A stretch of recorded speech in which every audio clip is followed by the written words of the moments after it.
Hey YouTube, we are in the desert outside of Las Vegas with this Polaris Razor 900, and we are going to show you around the Valley of Fire and surrounding areas of Las Vegas while we have it.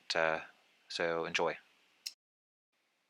Hey, so this should be the third video in the series. We basically, if you've been following along, we got this Razor 900 from LAW Power Sports outside of Las Vegas, and we are in the Logandale Trail System, and we are actually heading north now, up the Valley of Fire in the Logandale area. So it's like actually pretty exciting, and we have a bunch of different camera angles because they included the footage from the side by side for us, which was awesome. However, this footage that you're looking at right here is coming out of the Canon that I'm holding in my hand. I'm actually hand holding it while we're on the side of this razor, so it's going to be a little bit shaky, unfortunately. But what I figured out really quickly was the quality of the footage is much nicer out of the Canon than it is out of the forward-facing cameras. So they basically just gave us a side by side. We have it for about half a day out here, and it has like a GPS map and a GPS homing device and everything, so they can find us if we get lost or have a problem. And we just have free reign to just basically explore. They gave us a bunch of waypoints to try to follow to make it easy. And this is the Valley of Fire right here that we're in, and you can see the difference in the color of the video. So this is the camera that's built onto the front of the razor. It's going to be ultra smooth because obviously it's actually mounted on the frame. And we're going to stop here and take some pictures since we're since we're here. So this is our razor right here. It's a Razor 900 4-door. It is not the trail model. I think it's about 60 something inches wide, and it has a cooler on the back. And we're just getting out to pose. So I'm thinking like maybe like try to do some framing and everything with the razor in the background, but it didn't really look right. So we ended up just framing it with Yay! just the red rocks behind us. It's taking a video with still pictures. Yeah. Yes, it's really quite amazing the color difference between the different cameras, and the bright red that you're seeing here is coming out of my Canon M50 EOS camera with a 11 to 22 millimeter lens on it, which is like the wide angle lens. And this is the footage from the forward facing camera, and like the color difference, like it goes from like the rocks looking red, which is like what color like they visually looked, to having them look this kind of like brownish color. Like it doesn't even like look like the Valley of Fire anymore because they're so brown. There are other people out here. You saw that we just passed another side by side. The benefit of this footage though is it's really stable. The other footage obviously is just a little bit more like jerky, so to speak. So we'll flip back and forth between the different footage to try to make sure that you get an accurate view of this whole area. And they have these like kind of cool looking rocks that kind of stick out and everything. And there's different types of terrain. Like it's not all just like dirt, like you can see there. That was some rock that we were going over. And it's interesting because like the cab facing footage, you can see the rocks back there. It's actually redder than the forward facing footage. So I don't know if I didn't look at the cameras really closely that were mounted on the side by side, but maybe they're slightly different uh, camera models or something. And like in this area, you can see that they have these big dirt humps, and we can actually hear people in the background, like other side by sides. So we're being like ultra cautious with trying to figure out like where these other ones are, and you can see there they are right there.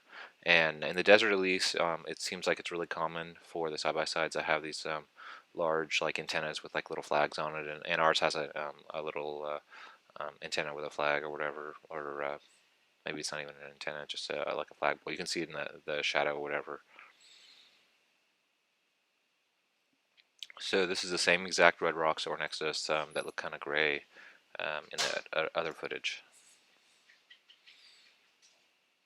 And we are heading up this is the northern direction from the bottom of the Logandale Trail System toward the main entrance.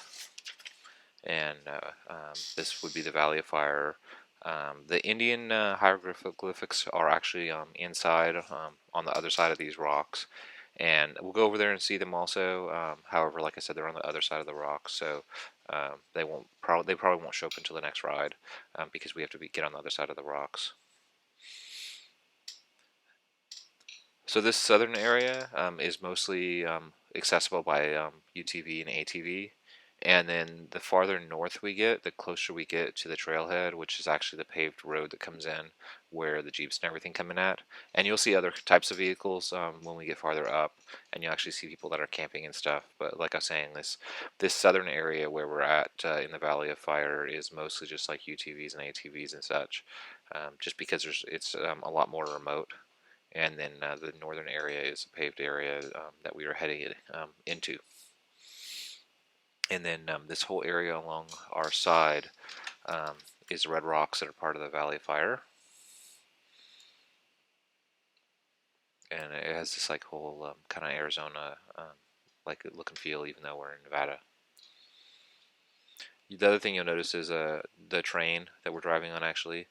It's changing from this like pebbly, like kind of like rocky terrain to more of a sand train, which is kind of interesting that you have like the sand train that we're driving on and the red rocks, where when we didn't have the red rocks, we didn't have the sand train. So maybe there's some kind of connection between like the sand and the red rocks. I'm not really sure. Obviously, the sand is kind of reddish also, so one would kind of have to guess a little bit that maybe the two of them are connected. And you'll see that there's like a trail kind of to the right, and then we're on a trail, and we're trying to figure out like according to the GPS where we're supposed to be. And so we just like cut over there because we decide that we think that our waypoints are telling us to go the other way. But you saw that we were like really careful with where we were. They have rangers that are out here that are apparently watching people to make sure that you're following all the rules, and you're not supposed to drive like over plants or animals, or you're not supposed to do anything because this is a protected area. But with like what we did, we would just like followed some existing tire tracks. I don't think they would have really said anything to us over that. But you do have to be really careful when you're out here because they have the whole tread lightly, philosophy, and if you don't follow it, then they fine you actually. So you can see how majestic these red rocks are that are next to us. And like I was saying, there's Indian hieroglyphics on the side of some of these rocks um, in the Valley of Fire.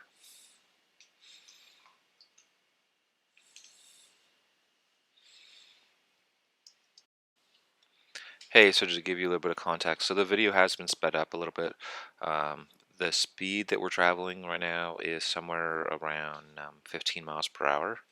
So it's maybe approximately like 3 times as fast as we normally go in Jeeps when we would be out here doing stuff in Jeeps.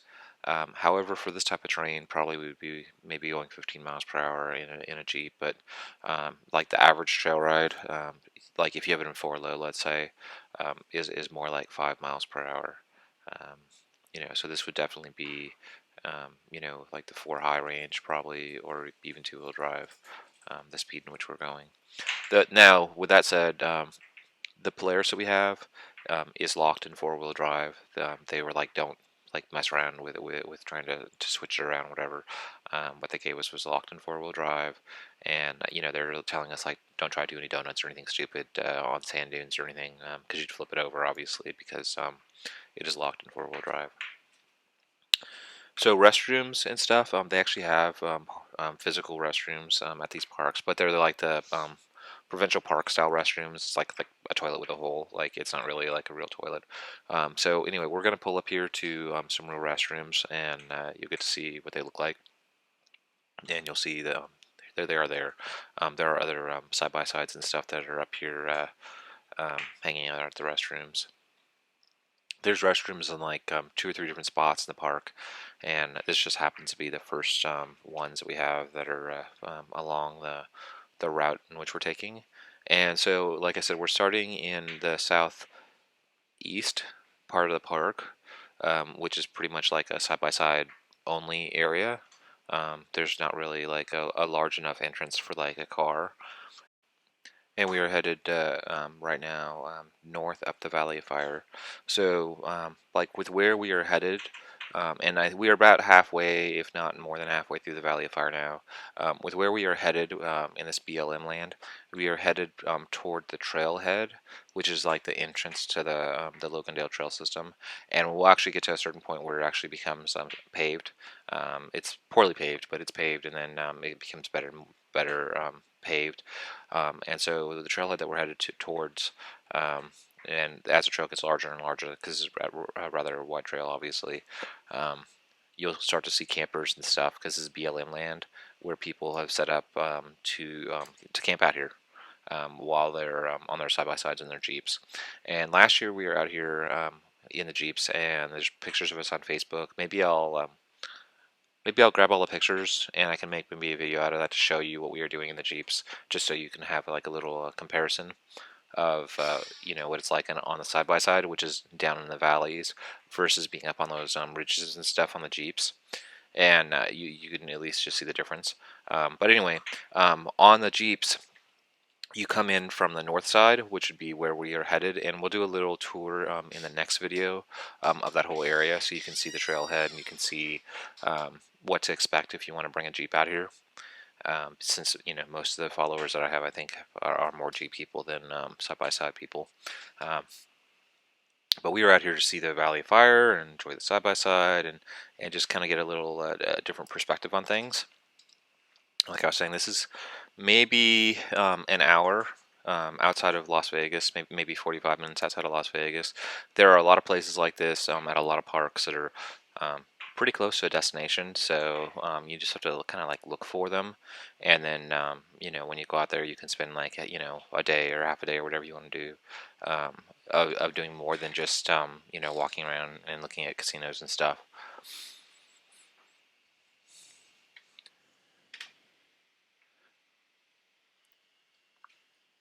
So kind of like AOAA, there are these like little stakes, and I don't know if I'm going to see them or not, but they have stakes on the in the ground on the trail that are like metal that have like GPS numbers on them or something like that. And it's the same type of little numbering system that you see around AOAA, and you kind of see it sometimes over at Roush Creek. But Roush Creek is more like big signs that actually have like trail names and stuff. But they have very, very small signs. So there's a kind of a random looking truck that's just sort of sitting out here in the BLM. I don't know like why like they're here. That was just kind of odd to see that one little weird looking van. But we will see campers and stuff up here too. And like I said, I mean you can easily the area that we're in now, you can easily go and get like a F-150 or whatever. Go get a pickup truck with a camper, and you could tow it back here and easily camp back here. Because now we're headed up close enough to the trailhead where the trails are nice and wide, and this would be definitely like Jeep territory if you wanted to take your Jeep out here. The rocks are still red, even though like in this footage, specific footage, they look a little kind of brown looking. They are still red. It's still the red rock area of the Valley of Fire. And there's actually a picnic table. That's kind of odd. I guess they have picnic tables out here. Maybe they have designated camping areas. I'm not really 100% sure. On the BLM website, I should probably look it up. But yeah, BLM, Bureau of Land Management, is people that actually run all this. And you can see there's some more people that are set up, like I said, with trucks. And they have even got a fifth wheel back here, it looks like. So the next video will be sand dunes and the trailhead of the camp of this whole trail system. That will be the focus of the next video. So please like and subscribe, and we will keep posting content in the area.